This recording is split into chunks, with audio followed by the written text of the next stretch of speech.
सम्पूर्ण सदस्यज्यूहरू आर्थिक विधेयक प्रस्तुत गर्न गइरहेको छु। कृपया यहाँहरू हल्ला नगरिकन सुनिदिनका लागि पनि आग्रह गर्दछु।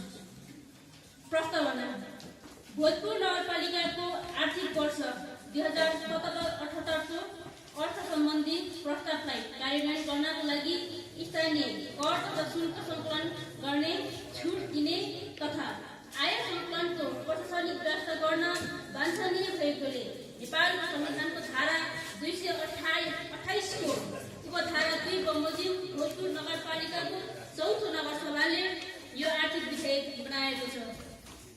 1. संक्षिप्त नाम र प्रारम्भ: यस विधेयक नाम आर्थिक विधेयक 2077 रहेको छ। 2.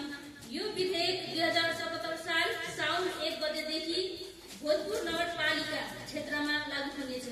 3. नगरपालिकाका क्षेत्रभित्र अनुसूची 1 बमोजिम एकीकृत सम्पत्ति कर, घर जग्गा कर लगाइने र असुल कर गरिनेछ।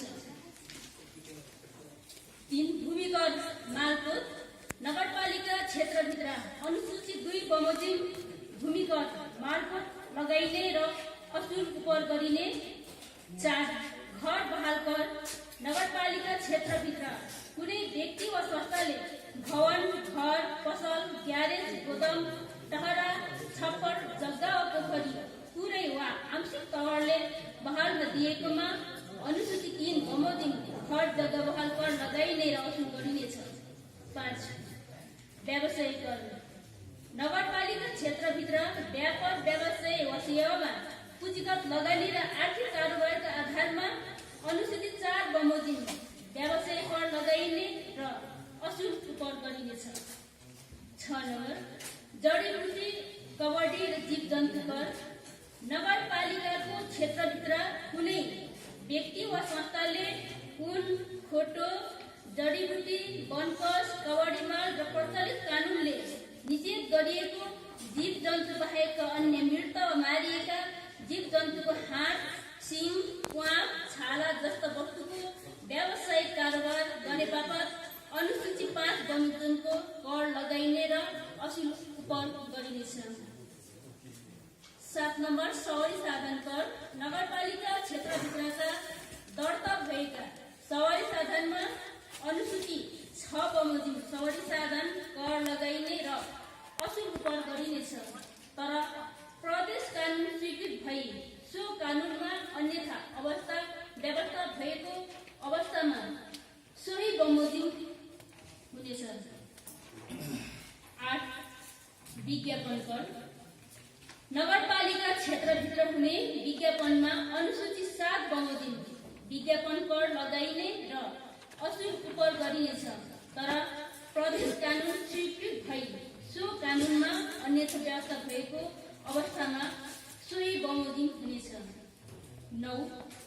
मनोरञ्जन कर: नगरपालिका क्षेत्रभित्र हुने मनोरञ्जन व्यवसाय सेवामा अनुसूची 8 बमोजिम व्यवसाय कर लगाइने र असुल कर गरिनेछ।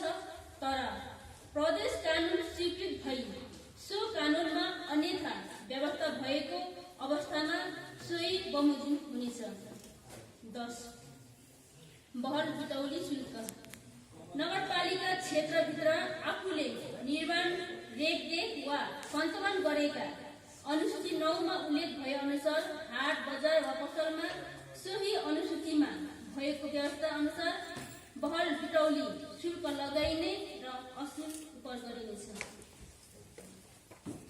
11. पार्किङ शुल्क: नगरपालिका क्षेत्रभित्र कुनै सवारी साधनलाई पार्किङ सुविधा उपलब्ध गराए तापत अनुसूची 10 बमोजिम पार्किङ शुल्क लगाइने र असुल कर गरिनेछ। 12. सेवा शुल्क दस्तुर: नगरपालिकाले निर्माण, सञ्चालन वा व्यवस्थापन गरेका अनुसूची 11 मा उल्लिखित स्थानीय पूर्वाधार उपलब्ध गराइएको सेवामा सेवाग्राहीबाट सोही अनुसूचीमा व्यवस्था भए अनुसार शुल्क लगाइने र असुल कर गरिनेछ। 13. कर छुट: ऐन बमोजिम कर तिर्ने दायित्व भएका व्यक्ति वा संस्थालाई कुनै पनि किसिमको कर छुट दिइने छैन। 14.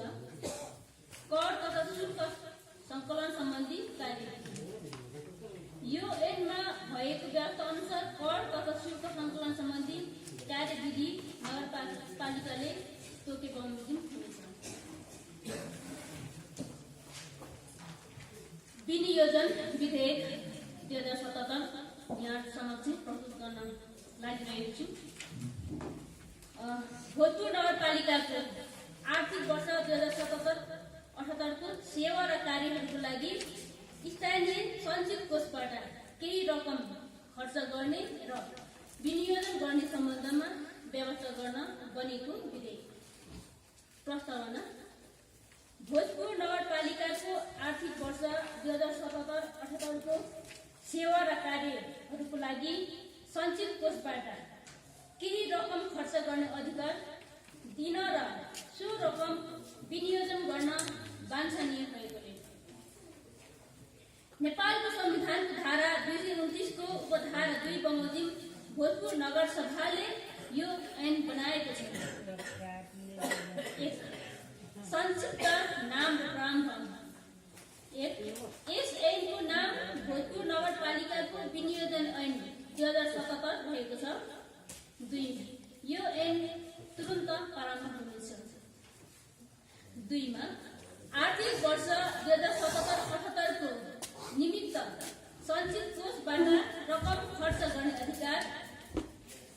1 आर्थिक वर्ष 2077-78 को निमित्त भोजपुर नगरपालिका वडा समिति विषयगत शाखाले गर्ने सेवा र कार्यहरूका निमित्त अनुसूची 1 मा उल्लिखित चालू खर्च, पुँजीगत खर्च र वित्तीय व्यवस्थाको रकम समेत गरी जम्मा रकम रु 53,42,20,000 मा नबढाई निर्दिष्ट गरिए बमोजिम सञ्चित कोषबाट खर्च गर्न सकिनेछ। 3 विनियोजन: 1 यस ऐनद्वारा सञ्चित कोषबाट खर्च गर्न अधिकार दिएको रकम आर्थिक वर्ष 2077-78 को निमित्त भोजपुर नगरपालिकाको नगर कार्यपालिका वडा समिति र विषयगत शाखाले गर्ने सेवा र कार्यहरूको निमित्त विनियोजन गरिनेछ।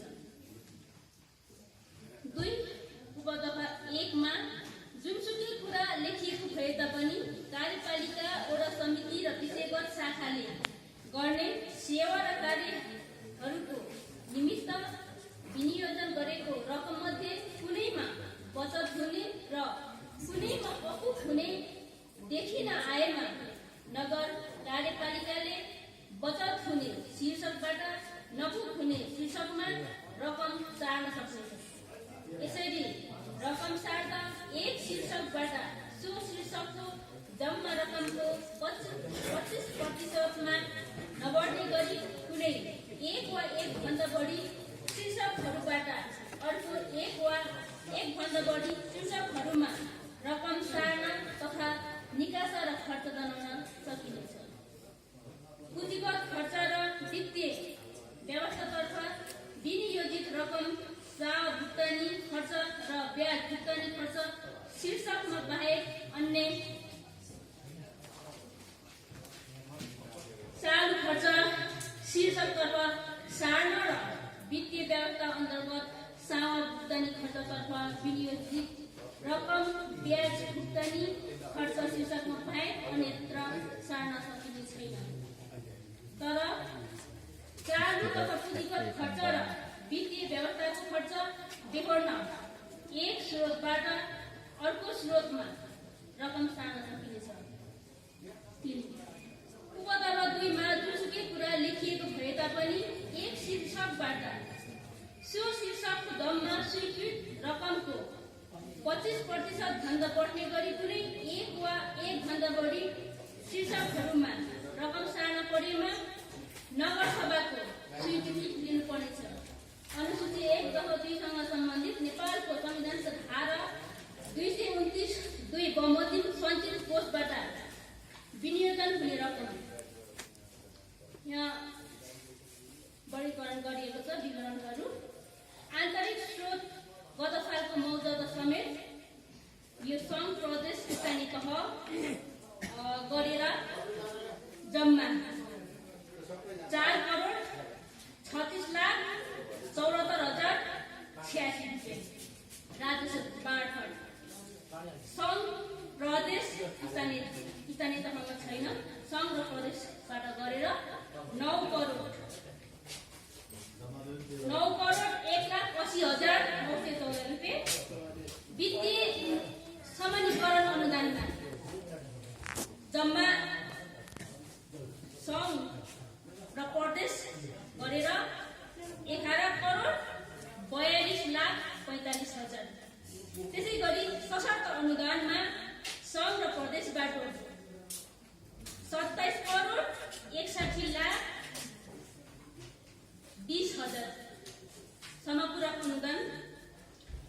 समपूरक अनुदानमा प्रदेश तहबाट 1 करोड। त्यसै गरी कुल बजेट भोजपुर नगरपालिकामा रहेको 53 करोड 42,20,000 प्रस्तुत गरिसकेको छु र यो प्रस्तुत गर्ने अवसर प्राप्त भएकोमा म आफै आभारी छु र सम्पूर्ण नगरपालिकाको टिमलाई धन्यवाद दिन चाहन्छु। धन्यवाद।